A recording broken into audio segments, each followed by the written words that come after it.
తెలుగువారికి ఈరోజు కాళరాత్రి కర్నూలు పట్టణంలో లక్షలాది మంది ప్రజలు మేడలపైన మిద్దెలపైన కరెంటు లేక ఎలా బయటపడాలో నీటి నుంచి తెలియక ఆకలితో దాహంతో అల్లల్లాడుతున్నారు.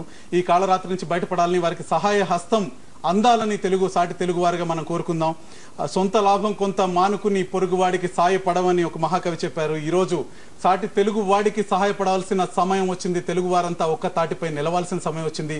ఇది తెలుగువారు ఎదుర్కొంటున్న ప్రళయం. ఇది ప్రభుత్వం పరిధిని మించిన ప్రళయం. ప్రభుత్వం కూడా ఏమీ చేయలేని పరిస్థితి మనకు కనిపిస్తుంది. ప్రభుత్వం తన శక్తి మేరకు సహాయ క్రమాలు అందజేస్తుంది. ప్రభుత్వం మీద విమర్శలు ఆరోపణలు చేసే సమయం కాదు ఇది. ప్రభుత్వానికి బాసటగా నిలవాల్సిన సమయం.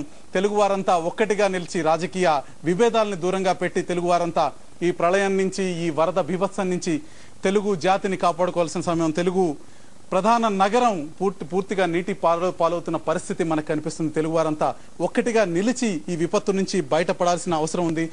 మన ఆంధ్రప్రదేశ్లో కురిసిన వర్షానికి ఈ పరిస్థితి ఉంటే రేపు కర్ణాటక ప్రాజెక్టుల నుంచి వచ్చే నీరు ఎట్లాంటి జల ప్రళయాన్ని సృష్టించబోతుందన్న ఆందోళన ప్రతి తెలుగువాడిని పట్టి పీడిస్తుంది.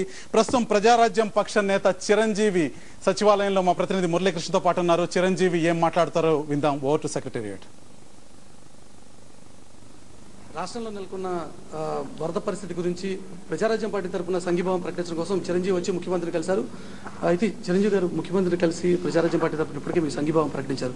ఇప్పుడున్నటువంటి పరిస్థితుల్లో మీరు చేయబోతున్నటువంటి విజ్ఞప్తి ఏంటి ప్రభుత్వానికి?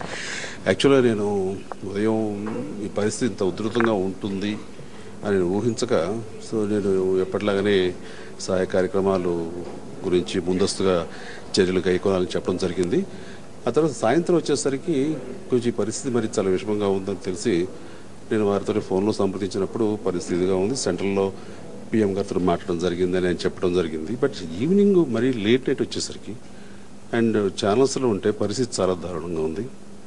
అండ్ దీని మీద చాలా యుద్ధ ప్రాతిపదికన మనం తీసుకోవాల్సిన ముందస్తు జాగ్రత్తలు కానివ్వండి, ఇప్పుడు వివాసన సహాయక చర్యలు కానివ్వండి, ముఖ్యంగా వాళ్ళకి ఫుడ్ అండ్ వాటర్ అది ఇచ్చే చర్యలు ఏం తీసుకుంటున్నాము, వాళ్ళకి తరలించి ఏ రకమైన చర్యలు కైకుంటున్నాము అనే విషయం మీద ఇంకా ప్రత్యక్ష ఆయనతో మాట్లాడదాం.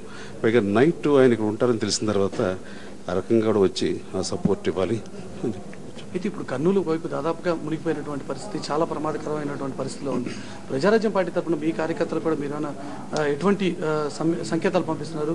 అక్కడ ఉన్నటువంటి వాళ్ళందరినీ కూడా బయటికి తీసుకురావడం కోసం ఉన్నటువంటి మీ టీమ్స్ని ఏ రకంగా ఉపయోగించుకోమని ప్రభుత్వానికి కానీ అక్కడ ఉన్నటువంటి సంస్థలు కానీ చెప్పబోతున్నారు? నేను ముఖ్యంగా నాకున్న అభిమానులు కానివ్వండి, అక్కడ మా కార్యకర్తలు కానివ్వండి, ఇతర జిల్లాల్లో ఉండే నాయకులు కానివ్వండి, కర్నూలు జిల్లాలో ఉండే చుట్టుపక్కల నాయకులు కానివ్వండి, వీళ్ళందరూ కూడా నేను మాట్లాడడం జరిగింది. అండ్ ఉదయం కూడా శోభానాగరెడ్డి తోటి పరిస్థితి మీద సమీక్షించడం జరిగింది. అండ్ వాళ్ళందరూ చెప్పేది ఏంటంటే మీరందరూ మీ వంతు సహాయ కార్యక్రమాలు అండ్ తీసుకుని ముఖ్యంగా ఫుడ్ అండ్ వాటర్ ఇది చాలా ఇంపార్టెంట్. ఆ రకంగా మీకు అందుబాటులో ఉండి ఉన్న వాళ్ళని సురక్షిత ప్రాంతాలకు చేరవేయటంలోనూ ఈ విధంగా తోస్తే ఆ విధంగా మీరు వెళ్ళి ఏదో రకంగా మాత్రం మానవీయ కోణం నుంచి మీరు అందరూ సహాయ కార్యక్రమాలు చేయాలని చెప్పడం జరిగింది. ఆ పని మీద వాళ్ళంతా ఉన్నారు. అండ్ ఎక్కడికైనా సరే రోడ్డు బ్లాక్ అయ్యి ముందు వెళ్ళాలంటే కష్టమైన పరిస్థితి అయిపోయింది. ఇందాక కర్నూలులో ఉన్నటువంటి పరిస్థితి, కానీ రేపు ఎల్లుండి ఇంకా ప్రమాదకరమైనటువంటి పరిస్థితులు ముఖ్యంగా గుంటూరు, కృష్ణా జిల్లాల్లో రాబోతున్నాయి. ముఖ్యంగా లంక గ్రామాల్లో చాలా ఆందోళనకరమైనటువంటి పరిస్థితులు రాబోతున్నాయని చెప్తున్నారు. అక్కడ ఇప్పటి నుంచి కూడా, ఎందుకంటే రాబోయేటువంటి ప్రమాదాన్ని దృష్టిలో ఉంచుకుని ఏ రకంగా సహాయ చర్యలు చేపట్టాలని చెప్పి మీరు విజ్ఞప్తి చేస్తున్నారు? అండ్ ముఖ్యంగా వాళ్ళని తరలించాలంటే అక్కడ మామూలుగా సాదాసీదా బోట్లు కాకుండా మరబోట్లు కావాలంటున్నారు.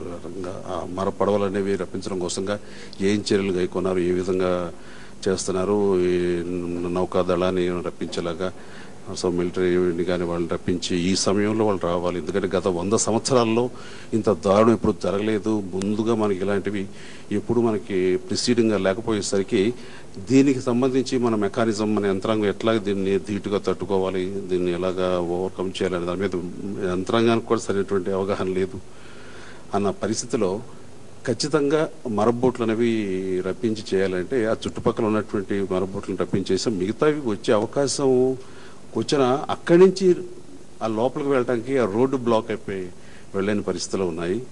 అండ్ ఇవన్నీ అధిగమించేలాగా మా చర్యలు మేము తీసుకుంటున్నాము. ఒక కలెక్టర్స్ కానీ ఇతర స్టాఫ్ కానీ వీళ్ళందరూ చాలా కోఆపరేట్ చేస్తారు. మిలిటరీ వాళ్ళు కూడా ఆ రకంగా రావడానికి వాళ్ళందరూ కూడా తీసుకుంటున్నారు. మధ్యలో ఎక్కడో డిచ్పల్లి దగ్గర ఎక్కడో ఆగారు, మరి అక్కడి నుంచి రావడం కోసం బీచ్పల్లి దగ్గర ఆగారు, అక్కడి నుంచి రావడం కోసం ప్రయత్నం జరుగుతున్నాయి. ఏమైనా సరే వాళ్ళు ఈ యొక్క సెర్చ్ లైట్లు అవి తీసుకుని నైట్ కూడా వాళ్ళు వచ్చి చేస్తారు. భయపడాల్సిన అవసరం లేదని చెప్పేసి మాత్రం ఆయన చాలా ధీమా వ్యక్తం చేస్తున్నారు. బట్ ఇవాళ నైట్ అంతా కూడా ఈ పరిస్థితిని ఆయన సమీక్షిస్తూ ఎప్పటికప్పుడు జాగ్రత్త తీసుకునేలాగా ఆయన ప్రయత్నం చేస్తున్నారు. Thank you. రాజకీయాలకు అతీతంగా ఇప్పుడు ఉన్నటువంటి పరిస్థితుల్లో అందరూ కూడా సహాయ కార్యక్రమాల్లో పాల్గొనాల్సినటువంటి అవసరం ఉంది. ముఖ్యంగా ప్రజారాజ్యం పార్టీ కార్యకర్తలు కూడా ఈ విషయంలో ముందుకు రావాలి, అలాగే చిరంజీవి అభిమానులందరూ కూడా ముందుకు రావాలని చెప్పి చిరంజీవి స్వయంగా విజ్ఞప్తి చేస్తున్నారు. కార్యకర్తలందరూ కూడా ఆ కార్యక్రమంలో పాల్గొనాలని చెప్పి ఆయన కోరుతున్నటువంటి పరిస్థితి కనబడుతుంది. Ravi, thank you very much Muralikrishna. Chiranjeevi ప్రభుత్వానికి పూర్తి సహకారాన్ని అందజేస్తామని తన అభిమానులు, తమ పార్టీ కార్యకర్తలు పూర్తి సహకారాన్ని అందజేస్తామని చెప్తున్నారు. ఇక్కడ లోక్సత్తా నేత